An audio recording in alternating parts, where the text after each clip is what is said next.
Welcome back to my channel, everyone. I'm Dr. Michael Chen, and today we're diving deep into what I consider one of the most dangerous yet overlooked health markers in modern medicine.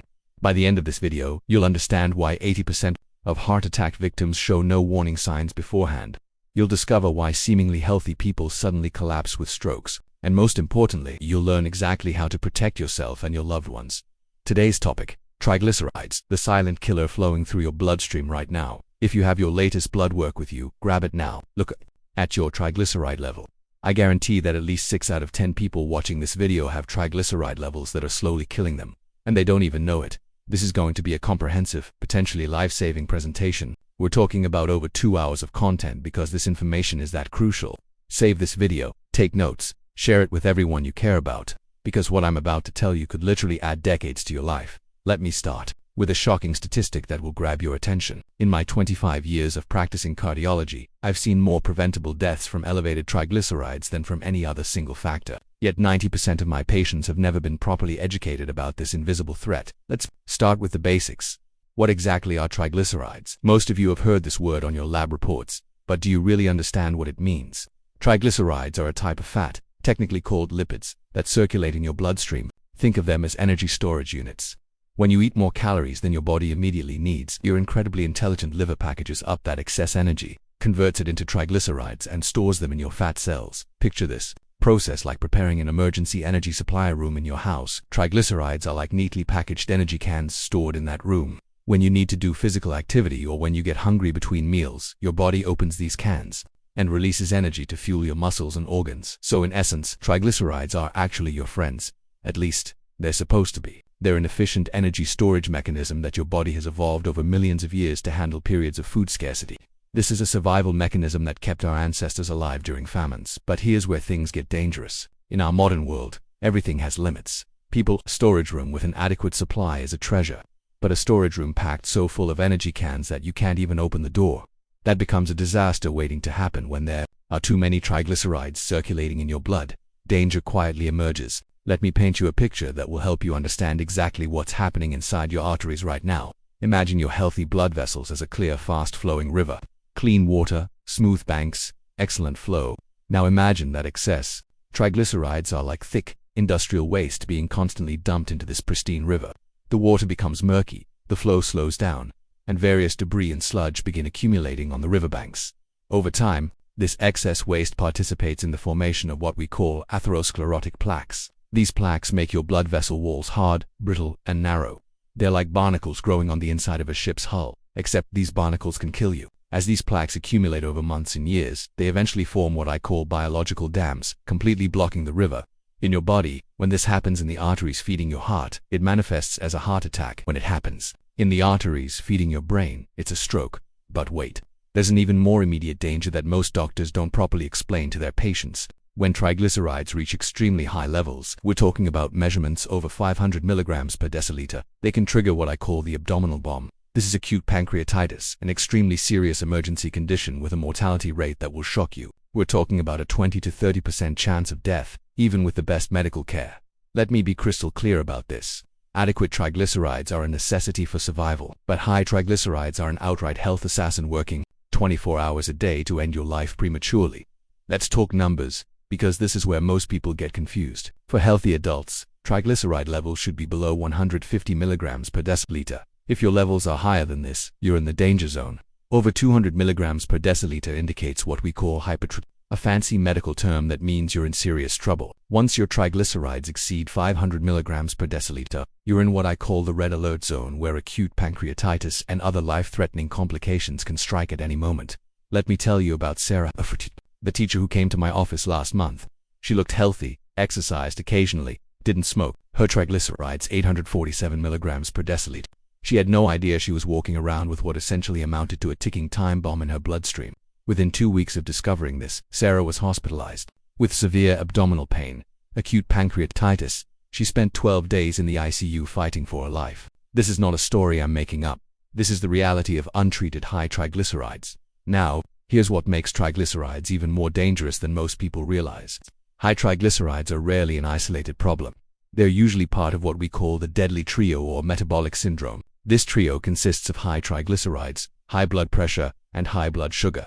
When these three conditions occur together, they create a perfect storm in your cardiovascular system. It's like having three different enemies attacking your body simultaneously from different angles. Let me explain how this works. When your triglycerides are elevated, they often travel with increased levels of small, dense LDL cholesterol, what we call the bad cholesterol. At the same time, your good cholesterol HDL typically decreases. This creates an overall imbalance in your blood lipid profile that dramatically accelerates the atherosclerosis process. But it gets worse.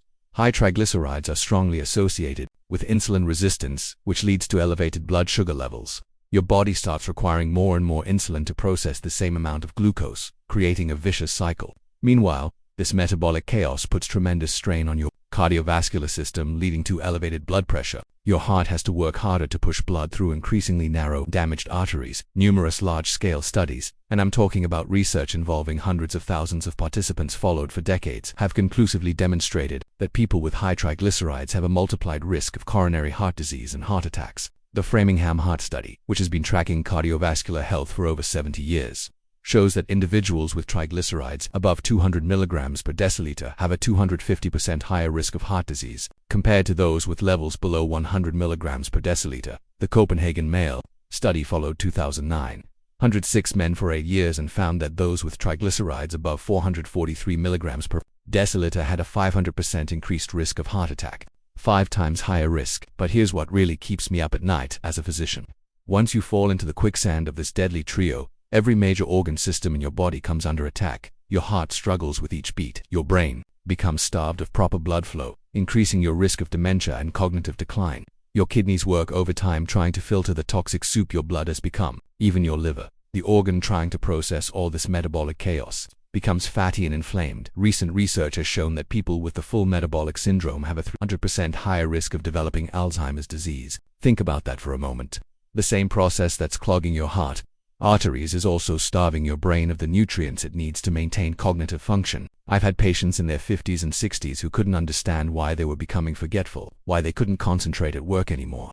When we checked their triglycerides, we often found levels above 400 milligrams per deciliter. After 6 months of proper treatment, not only did their cardiovascular risk factors improve, but their mental clarity returned. This is why I cannot emphasize enough. We must not underestimate these tiny droplets of oil floating in your blood. Regular monitoring and aggressive management of triglyceride levels represent the first line of defense for your entire cardiovascular system. Now let's get to the heart of the matter. What's really causing your triglycerides to skyrocket? And I guarantee you, the answer is going to surprise most of you. If I asked 100 people on the street what causes high triglycerides, 95 of them would point to fatty meat. They'd say, "It's the fat, doctor, too much fatty meat." But they'd be completely wrong.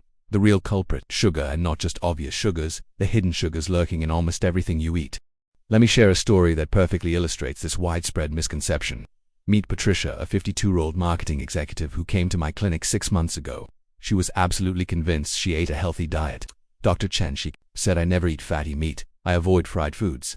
I don't understand why my triglycerides are so high." Her triglycerides were 412 milligrams per deciliter, nearly 3 times the normal upper limit. I asked Patricia to keep a detailed food diary for 1 week. What we discovered was shocking, even to me. While she avoided obvious fats, her daily routine included 2 healthy breakfast bars, each containing 18 grams of sugar, a large vanilla latte with 32 grams of sugar, low-fat yogurt for lunch with 24 grams of added sugar, afternoon granola snack with 14 grams of sugar, whole wheat pasta dinner equivalent to 45 grams of sugar when digested, and a small serving of natural fruit juice with 28 grams of sugar. Patricia was consuming over 140 grams of sugar daily while thinking she was eating healthy. That's equivalent to 35 teaspoons of pure sugar every single day. Here's what happens when you consume this much sugar. Your liver becomes overwhelmed. It can only process about 6 grams of fructose per hour efficiently. Everything beyond that gets converted directly into triglycerides and stored as fat. Patricia had unknowingly turned her blood into what I call liquid candy. She was literally poisoning herself with kindness, believing she was making healthy choices. Let me break down the real culprits that are causing your triglyceride levels to soar. The number one enemy is excessive sugar and refined carbohydrates, and it's hiding everywhere in our modern food supply. When I say sugar, I'm not just talking about the white granules you add to your coffee. I'm talking about high fructose corn syrup, the most dangerous form, hidden sugars in healthy foods, refined starches that convert to sugar in your body, fruit juices, yes, even 100% fruit juice, sports drinks and energy drinks, flavored yogurts, breakfast cereals, salad dressings, pasta sauces, and bread and baked goods. Here's the biochemistry that's killing you. When you consume fructose, especially the high fructose corn syrup found in processed foods, your liver processes it differently than glucose. Unlike glucose, which can be used immediately by your muscles for energy, fructose gets shunted directly to your liver for processing. Your liver treats fructose like alcohol. It's essentially a toxin that must be detoxified immediately. During this process, your liver converts the majority of that fructose directly into triglycerides. It's like having a fat manufacturing plant running 24/7 inside your body. The food industry has become incredibly clever at hiding sugars. They use over 60 different names for sugar on ingredient labels: agave, nectar, brown rice, syrup, coconut sugar, dextrose, evaporated cane juice, fruit juice, concentrate, glucose, syrup, high fructose corn syrup, invert sugar, maltodextrin, raw sugar, sucrose, turbinado sugar, and many more. They know that if they used the word sugar for all of these, it would appear multiple times in the ingredient list, alerting consumers to the product's true sugar content. Here's a fact that will blow your mind. The average American consumes 152 pounds of sugar per year. That's nearly half a pound of sugar every single day. Our ancestors consumed maybe 4 pounds of sugar per year, and that was mostly from seasonal fruits. We've turned our bodies into sugar processing factories, and our triglyceride levels are the price we're paying. The second culprit is industrial unhealthy fats. While sugar is the primary villain, certain types of fats definitely make the problem worse. I'm talking about trans fats or partially hydrogenated oils, excessive saturated fats from processed sources, fried foods cooked in damaged oils, processed meats loaded with preservatives, full-fat dairy from grain-fed animals, and margarine, and vegetable shortening. These damaged fats increase the workload on your liver dramatically. Your liver has to work overtime to process these foreign substances, and during this stress response, it produces even more triglycerides and inflammatory compounds. But here's the key distinction that most people miss. Not all fats are created equal. The saturated fat in a grass-fed steak is completely different from the saturated fat in a fast food burger. The first can actually be beneficial in moderate amounts, while the second is poison to your system. The third culprit is alcohol, the liquid triglyceride bomb. Alcohol deserves special attention because it's one of the most potent triglyceride elevators known to medicine. When you drink alcohol, your liver immediately shifts into emergency mode. Alcohol is recognized as a toxin that must be neutralized immediately. So your liver drops everything else it's doing to process the alcohol. During this emergency response, normal fat metabolism gets put on hold. The liver directly converts alcohol into triglycerides, stored fat burning stops completely, and new fat synthesis accelerates. It gets worse with sugary alcoholic drinks. A single margarita can contain 40 to 60 grams of sugar plus the alcohol. Your liver gets hit with a double whammy. It has to process the alcohol as a toxin while simultaneously converting all that sugar into triglycerides. Beer is particularly problematic because it contains maltose, which converts to glucose even faster than regular sugar. People who drink beer regularly often develop what we call beer belly. But what they really have is a fatty liver from constantly elevated triglycerides. I've seen patients whose triglycerides dropped by 200 to 300 points simply by eliminating alcohol for 60 days. The liver is remarkably resilient and can recover quickly when you stop poisoning it. The fourth culprit is sedentary lifestyle, the silent killer. Your muscles are metabolic furnaces designed to burn triglycerides. For fuel, when you sit all day, you're essentially turning off these furnaces. Modern life has created the perfect storm for triglyceride accumulation: 8 to 10 hours of sitting at work, 2 to 3 hours of commuting while sitting, 3 to 4 hours of sitting while watching TV or using devices, and 7 to 8 hours lying down sleeping. That means the average person is only actively moving for 2 to 3 hours out of 24. Your triglyceride burning furnaces are turned off for 85% of your life. Recent research using continuous glucose monitors and activity trackers has shown that people who sit for more than 8 hours per day, without breaks, have triglyceride levels that are 40% higher than those who take movement breaks every hour. Even worse, weekend exercise doesn't fully compensate for weekday inactivity. Your body needs consistent, daily movement to keep triglyceride levels in check. The solution isn't necessarily becoming a marathon runner. Even 10 minutes of movement every hour can dramatically improve your triglyceride metabolism. The fifth culprit is overweight and obesity. Being overweight usually means excessive accumulation of fat in the body, which is often accompanied by high triglycerides. Especially abdominal obesity, which is what we often call a beer belly, has more visceral fat, and the liver's ability to synthesize triglycerides is particularly strong. The fat around your midsection isn't just cosmetic. It's metabolically active tissue that constantly releases inflammatory compounds and free fatty acids into your bloodstream. This creates a state of chronic low-grade inflammation that further elevates triglyceride production. The sixth culprit is genetic and disease factors. A small number of people are genetically predisposed to abnormal lipid metabolism. In addition, diseases such as diabetes can also seriously affect fat metabolism due to insulin dysfunction, leading to increased triglycerides. Hypothyroidism, kidney disease, and certain medications can also contribute to elevated triglyceride levels. However, even with genetic predisposition, lifestyle factors still play the dominant role in determining your actual triglyceride levels. Now I want to share with you one of the most exciting discoveries in nutritional science over the past decade. Researchers have identified a natural compound that acts like a targeted missile against elevated triglycerides. This isn't some expensive pharmaceutical drug with dangerous side effects. It's not a supplement that costs hundreds of dollars per month. It's a natural food component that you can find in your local grocery store, and it has the power to reduce triglyceride levels by up to 40% in just 12 weeks. This revolutionary discovery is called resistant starch. Before you think another diet fad, let me explain the solid science behind this breakthrough. Resistant starch is exactly what it sounds like, a type of starch that resists digestion in your small intestine. But this resistance is actually its superpower.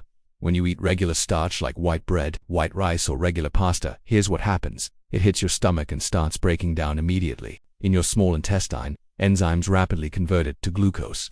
This glucose floods your bloodstream, causing a massive spike in blood sugar.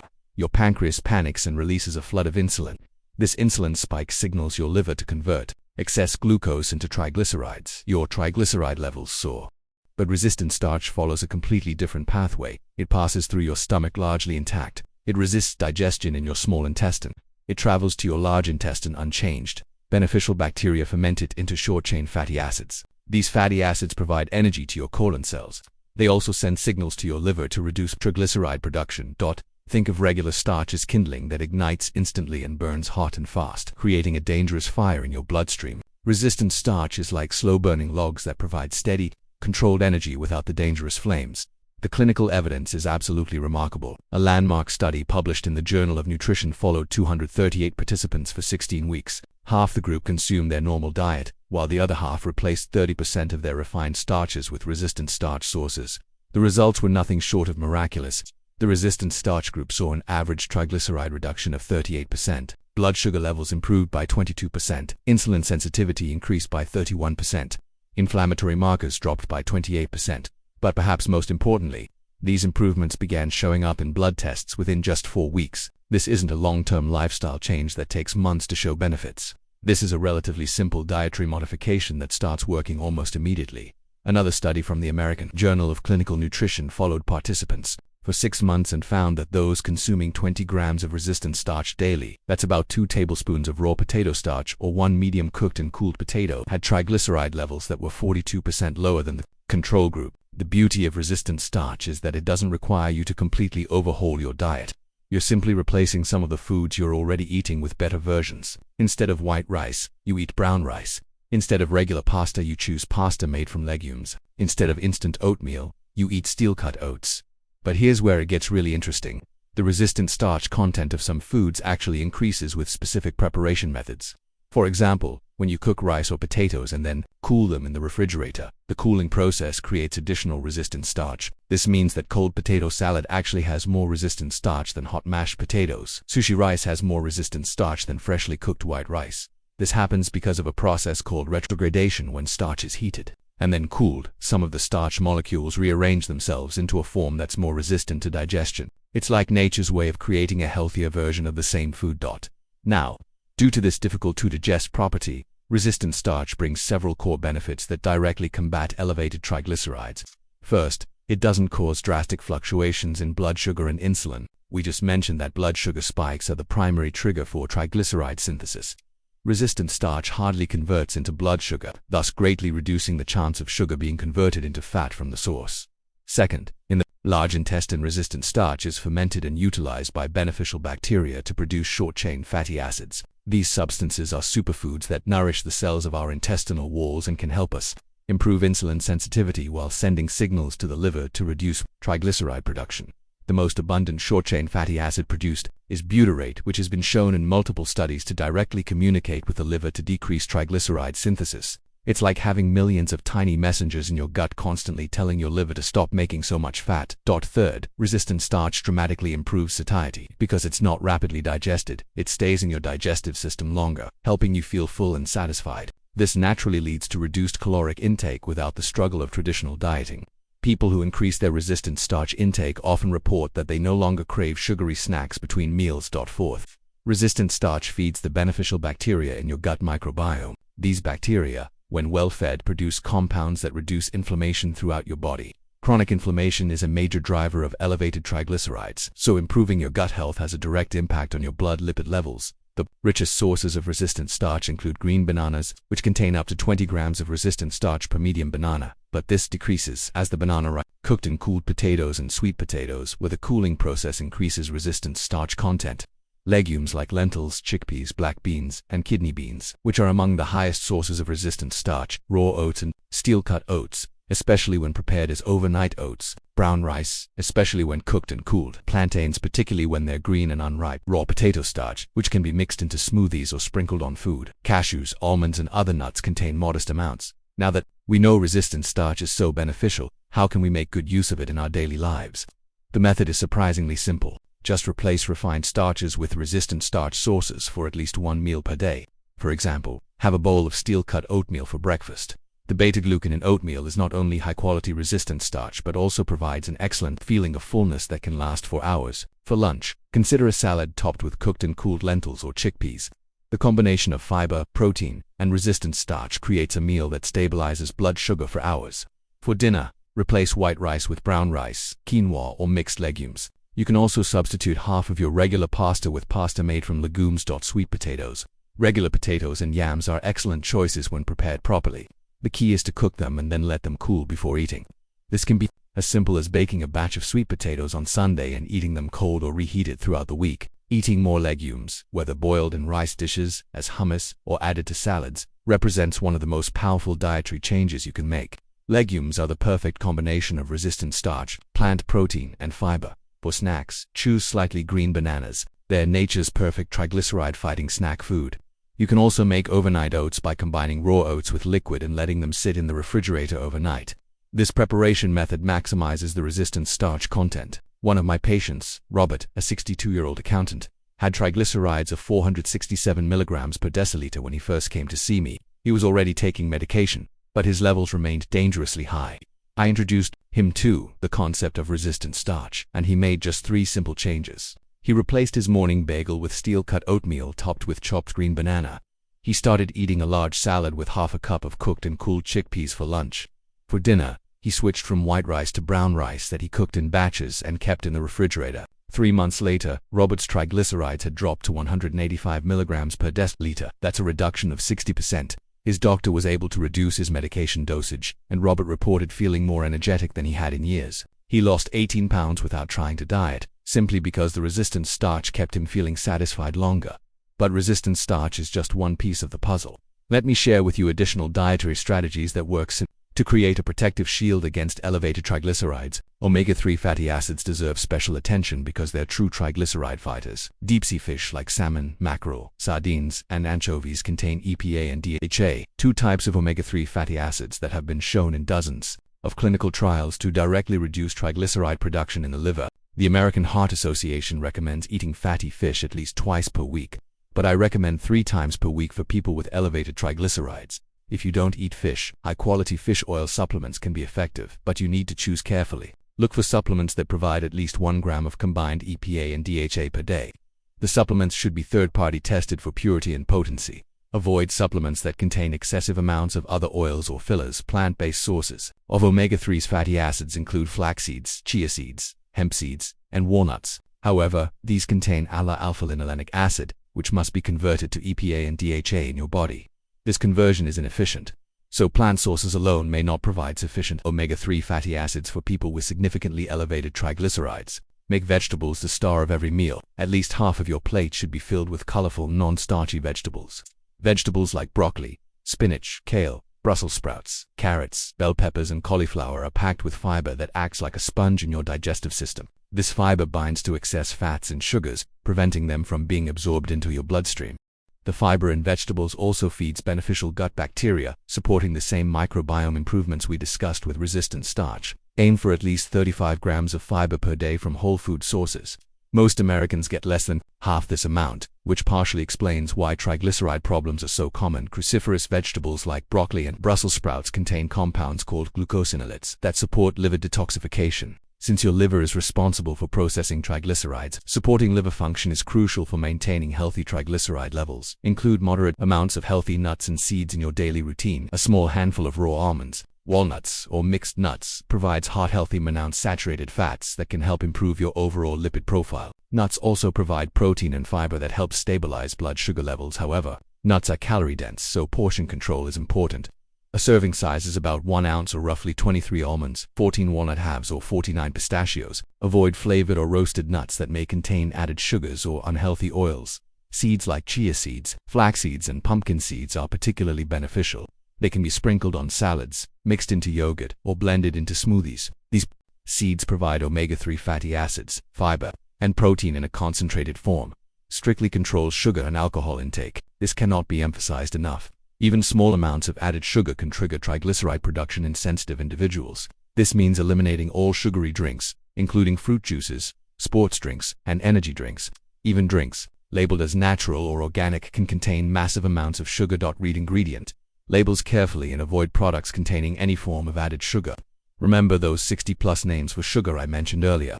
If any of these appear in the first 5 ingredients, avoid the product. Choose whole fruits instead of fruit products. A whole apple contains fiber that slows sugar absorption, while apple juice is essentially sugar water that will spike your triglycerides. As for alcohol, if you currently drink regularly, consider eliminating alcohol completely for at least 60 days to allow your liver to recover. If you choose to drink occasionally after this period, limit consumption to no more than 1 drink per week, and avoid sugary mixers completely. The timing of your meals can also impact triglyceride levels significantly. Intermittent fasting has been shown in multiple studies to improve triglyceride levels by giving your liver regular breaks from processing food. A simple approach is to limit your eating to a 12-hour window, such as 8 a.m. to 8 p.m., and fast for the remaining 12 hours. More advanced approaches include 16-hour fasts or alternate day fasting, but these should be done under medical supervision, especially if you're taking medications for diabetes or other conditions. The key is consistency. Whatever eating pattern you choose, stick with it for at least 12 weeks to see meaningful improvements in your triglyceride levels. Meal composition matters as much as meal timing. Each meal should contain a source of protein, healthy fats, fiber-rich vegetables, and resistant starch. This combination ensures stable blood sugar levels and minimizes triglyceride production. For example, a typical triglyceride-friendly meal might include grilled salmon, a large mixed salad with olive oil dressing, steamed broccoli, and a serving of cooked and cooled quinoa. Hydration plays a role that's often overlooked. Dehydration can stress your liver and impair its ability to process fats efficiently. Aim for at least half your body weight in ounces of water per day.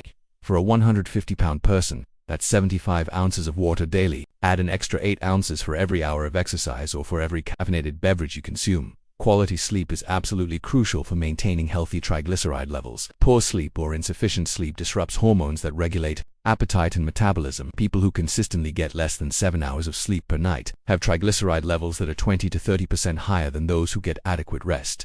Sleep deprivation increases cortisol levels, which promotes fat storage and triglyceride production. It also decreases leptin, the hormone that signals fullness, and increases ghrelin, the hormone that signals hunger.